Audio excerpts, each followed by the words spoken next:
Presiden Prabowo Subianto baru-baru ini melakukan pembicaraan via telepon dengan putra mahkota Arab Saudi, Mohammed bin Salman bin Abdulaziz Al Saud, MBS. Percakapan antara kedua pemimpin tersebut mencakup berbagai topik penting, salah satunya adalah pembahasan mengenai pembangunan kampung haji Indonesia yang rencananya akan dibangun di Makkah, Arab Saudi. Momen ini diungkapkan dalam unggahan Instagram Sekretariat Kabinet pada Kamis, 10 Desember 2025. Di awal percakapan, Pangeran MBS menyampaikan rasa duka cita yang mendalam atas bencana yang terjadi di Sumatera, khususnya kepada warga yang terdampak.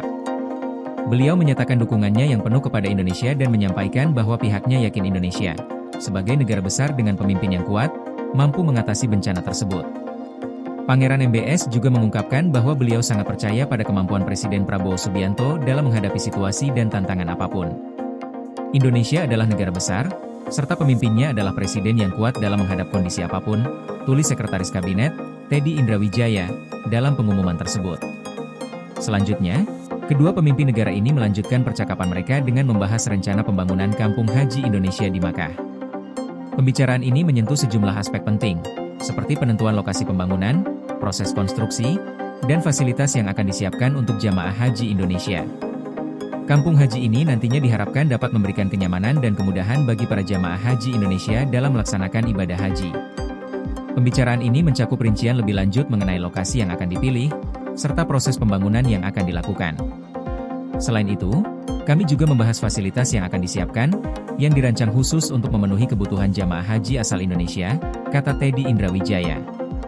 Proyek pembangunan kampung haji ini merupakan salah satu inisiatif besar dalam mempererat hubungan bilateral antara Indonesia dan Arab Saudi. Kampung haji Indonesia di Makkah diharapkan dapat memberikan kenyamanan bagi jamaah haji Indonesia yang berjumlah besar setiap tahunnya, serta mendukung kelancaran pelaksanaan ibadah haji. Fasilitas yang akan disediakan nantinya diharapkan dapat mencakup tempat penginapan, tempat ibadah, serta berbagai fasilitas pendukung lainnya yang dapat meningkatkan pengalaman ibadah jamaah haji Indonesia. Selain membahas soal kampung haji, Prabowo dan Pangeran MBS juga menyoroti berbagai isu kerjasama bilateral antara kedua negara. Pembicaraan ini mencakup upaya-upaya untuk memperkuat hubungan ekonomi, sosial, dan budaya antara Indonesia dan Arab Saudi, serta meningkatkan kerjasama dalam bidang lain yang saling menguntungkan bagi kedua negara.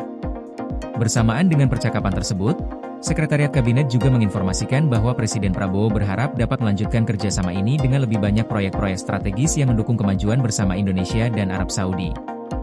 Salah satunya adalah proyek kampung haji ini yang memiliki arti sangat penting bagi hubungan kedua negara, terutama dalam hal pelayanan ibadah haji bagi masyarakat Indonesia.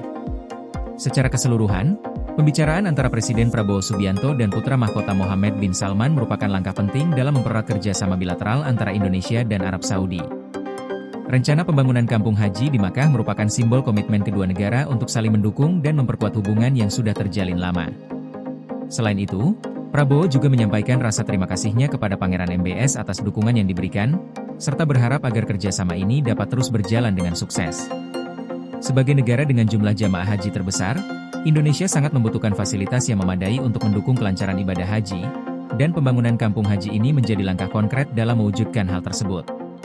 Seiring dengan kelanjutan pembicaraan ini, diharapkan bahwa kedua negara dapat semakin memperkuat hubungan mereka, tidak hanya dalam hal ibadah haji, tetapi juga dalam berbagai bidang lain yang saling menguntungkan.